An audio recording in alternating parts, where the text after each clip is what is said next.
Have you ever wondered how GDP impacts the Indian economy and stock market? GDP is more than just a number. It's the pulse of nation's economic health. Join us as financial expert Mr. Hari Haran breaks down the relationship between GDP and key sectors is essential to staying ahead. Let's dive in. The impact of GDP on the economy. As I said, I'm not getting into the G part, X and M part, okay, because predominantly C and I are the important contributors in the Indian context, and they are the foundation blocks of the growth in Indian economy over the next few years.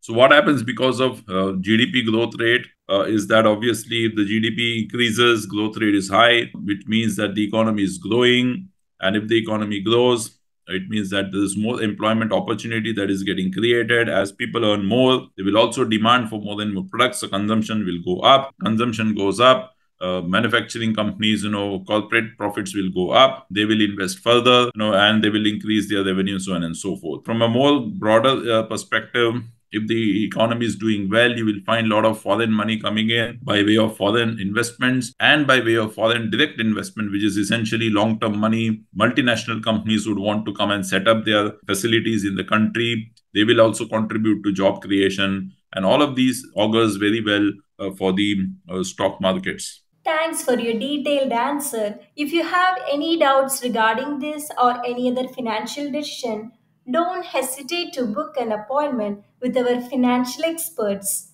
The link to the appointment is given in the description below.